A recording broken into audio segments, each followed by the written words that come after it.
Okay, hello everyone, I'm Zai and welcome to my guide on how to deal with stunts as ES-based characters.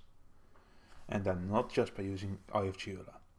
Yes, I actually make this into some sort of PowerPoint because I'm horrible with video editing and I thought this was the best way to show you some viable options for stun immunity or stun avoidance. First of all, you have the full stun immunity. There are several options for that. There are also some Ascendancy options that I don't show here. I will come to those later. First of all, you have the simple one, Unwavering Stance, which grants you cannot be stunned and cannot be and you cannot evade enemy attacks. The disadvantage of this one is that it's very far out of the way of any CI build usually, or any ES build in general, because it's, I think, literally about the farthest you can get away from the CI node, for example. And you cannot evade attacks, which is kind of sketchy for Reflect sometimes on attack-based characters. There's the Eye of Geula and Presence of Geula, not a lot to explain there. You sacrifice an amulet slot for stun immunity, basically. On a low life character, you may want to use Lionized Paws. This is only useful if you use an attack to move around, like Whirling Blades. If you use Shield Charge, which is also an attack, you probably won't have a good time because you get the 40% reduced movement speed when on low life. And the only time you cannot be stunned is on low life, so yeah, you probably, like, this is a kind of a niche item, but if you whirl around it might be nice. You also give up on ES on the boots. It's basically like a cheap entry level stun immunity. There's Kiara's Determination, which makes you immune to stuns for 2.5 seconds. I believe it goes up to, let's see, like 3 seconds if you quality it up. This means you need a lot of clear speed to keep this flask up, which makes it basically mainly viable for stuff like File Sparkers, or maybe some very fast Blade Fury builds. Stuff like that. Builds, or maybe Pathfinders. Pathfinders can also keep this up. And very brief mention for Azimite Hold, just for the sake of completion. There's the Cannot Be Stunned mod on it. It's the upgraded Azimite Peak. I wouldn't use it though. It's not that good. It's like, your helmet is usually a big source of ES, and giving that up is huge. Okay, let's go to option 2. Multiple slides for this, so these are not all the stun avoidance options. On the tree there are multiple nodes that give you stun avoidance while casting, for example. Practical Application gives 25%, it's in the witch area in case you didn't see it from this picture. And these two small nodes each give 15%. So that's a total of 55% from these nodes. Then you have the Nimbleness to the right of which is 15% chance. So there you have a total of 70% chance to avoid stuns while casting. And there's Heart of Oak, which is 20% chance to avoid being stunned, and the small nodes are either 6 or 8%. I should have prepared a bit more about those, but yeah. They also give chance to avoid stuns. That doesn't stack with the chance to avoid while casting. So you can't get 100% just from this part, like from these nodes on the tree, because it doesn't stack. You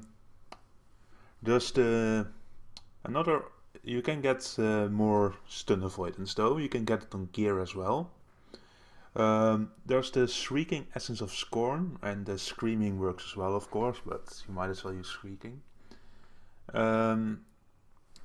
And those are mainly useful on gloves because they give 27 to 30% chance to avoid being stunned here. They also give chance to avoid being stunned on the helmet, but Leo level 5 can craft 25 to 35% chance to avoid stuns on the helmet. So it's just better to use Leo for that. It's also easier to get a good helmet with an open suffix that you just craft the stun avoidance on. These stun avoidance do stack with Heart of Oak, because the wording is the same.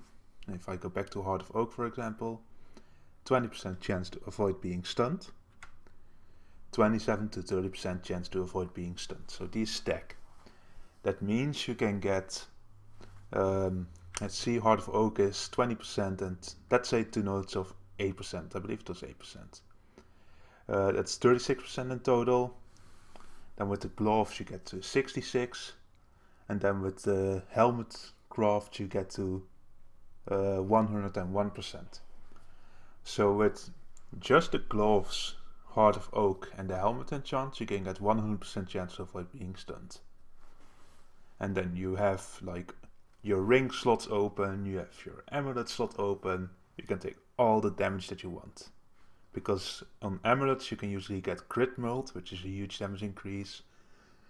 On rings you can get a lot of ES as well. For example, you can get cast speed, you can also get crit mult with essence crafts. Your rings and amulets can be very useful, so it's useful to not have to rely on the Eye of Chihula, for example. Then you have the Boots enchant, which is 80% chance to avoid being stunned if you killed recently. That's the endgame lab version. This also stacks with all the chance to avoid being stunned. Not the chance to avoid being stunned while casting, but just the generic one. And that's also pretty good, because if you don't really do hard bosses like Uber Siri or Shaper or maybe even the Guardians, then you can just use this Boots enchant to be basically stun immune almost all the time. A very important thing that people oversee very often is that while you have energy shield, you have a 50% chance to avoid being stunned. This chance doesn't stack with other chances, and but it's like 50% chance to avoid being stunned is still pretty nice to have. Like, it's not like every hit will stun you if you don't have any stun avoidance. Yeah, and how the stacking work is basically if the wording is the same, so chance to avoid being stunned or chance to avoid interruption from stuns while casting, then it stacks. And if it's not the same wording, it doesn't stack. The only slightly counterintuitive thing is that this one stacks with the generic chance to avoid being stunned. The enchant stacks. Things that don't stack roll in order. So maybe I should have read up on what the exact order was. But for example, let's say first rolls the 50% chance to avoid while having energy shield.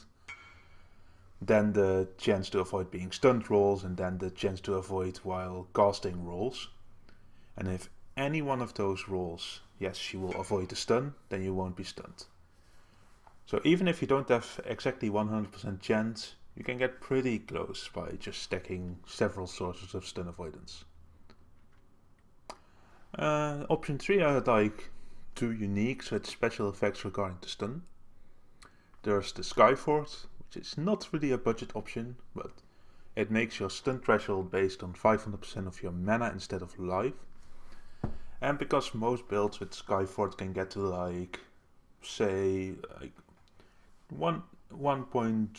somewhere between 1k and 1.5k mana, it's basically the same stun avoidance as a life build has, which is pretty good. Then there's one of my favorites actually, because in my opinion is almost always better than Chihula, Valerium, which makes your stun threshold based on your energy shield instead of your life. The reason I like this so much more than Chihula is that it's the disadvantage is that you're not fully stun immune, you're just very stun resistant, because if you have 12k ES, to get stunned, the mob needs to do quite a lot of damage. But the other main disadvantage is that it has the minus 40% gold threats, and people are like, oh, how am I going to gap through that? But I seem to forget that Eye of Chayula, we'll go back a few slides, it has no resists at all. This one at least has 30% fire res. So basically you lose 10% res in total for gaining 45 energy shield flat, which is a pretty nice amount. And you gain an amulet slot, which is like, for crit builds it's just insane to have an amulet slot, because it gives you crit build. I think it's usually way more valuable to have the amulet slot than the ring slot, unless you're doing some special build. Ascendancies. There are a lot of ascendancies that do something with stun immunity. Let's start at Occultist. Occultist has Vile Bastion, which cannot be stunned on a full energy shield. Not very useful because you're not always on full energy shield, but it can be combined with some other stun avoidance to be practically stun immune, like become pretty close. Kind of similar thing goes for Berserker's Rite of Ruin. Cannot be stunned if you've killed recently. It's like not very reliable because on bosses you probably haven't killed recently, and on the first mobs in the map you haven't killed recently, for example. But it's still good enough to give you that little bit of extra boost. Juggernaut has Unbreakable, which cannot be stunned. Problem with Juggernaut is that like the node doesn't really give you anything else, this one, for a CI build or a low life build. And Juggernaut is quite far away from the ES nodes. Same goes for Berserker, by the way. Yeah, and that makes it quite hard to make a Juggernaut CI build or ES based build, but I've seen Juggernaut ES based builds though. And it frees up like every item slot. You can just make like equip whatever items you want because you're stun immune. The Slayer is immune to stuns while leeching. Same goes, like it's basically the same story as Berserker. It's only useful if you are actually leeching, but it's easier to keep leech up than having killed recently up. The Ascendant Juggernaut also has stun immunity, but only when at maximum endurance charges. Keeping maximum endurance charges up, it has become easier in the last league, because right now you have the Red Dream and the Red Nightmare jewels, which give you endurance charges on kill. And then on bosses you can just use Enduring Cry to keep your endurance charges up. But Ascendant in general is not a very good Ascendancy right now, so you probably want to disregard that. And a quite interesting one that I don't see used a lot is Guardian has Bastion of Hope, which makes you and allies, okay, the allies may not be that useful, immune to stun if you've blocked recently. On a real block build, like on a build that gets a 60% block, you probably have blocked recently quite a lot. So this node makes you pretty stun immune. I think it would even be reliable enough for boss fights. So it's a real option to consider if you're playing some offense-based Guardian, which there are not a lot of exist though. There are two other options I didn't touch on yet. You can stack stun recovery. A lot of gear that can have ES, like gloves, boots, yeah, basically I think almost every piece of gear that can have ES can also have stun recovery. If you stack enough stun recovery, stuns actually don't really matter that much anymore, and it makes you able to take the cast when stunned gem. Cast when stunned is a lot more, is like better than cast when damage taken in some ways, in that it doesn't put a limit on the level of gem you can use with it. So, for example, you can use cast when stunned level 20 Golem and level 20 Immortal Call. And you don't, you get stunned a lot, but you don't really notice it if you have enough stun recovery. In Breach League, I wouldn't really recommend this option because stuff like the Ash, the lightning balls it spawns, can still stun lock you even if you have stun recovery. And there's just a lot of small hits in a row that can really screw you over when it comes to stun. You do have to remember though that if you stack stun recovery, you still have that 50% chance to avoid being stunned that you get from having ES to begin with. Another option that was kind of popular for a while on Whispering Ice characters, although they also kind of moved away from it, was just not caring about stuns at all. Whispering Ice, for example, I'll just use the Whispering Ice example. It has a lot of ES usually, and if you, it's like really hard to die because all monsters are chilled. They sometimes have temp chains on them as well. It's just a really safe build.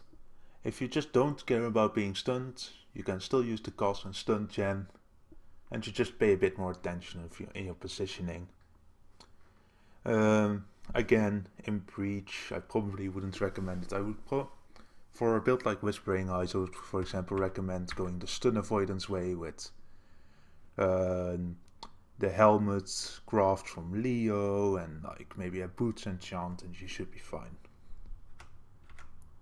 And that's about it for stun immunities and stun recovery and stun avoidance.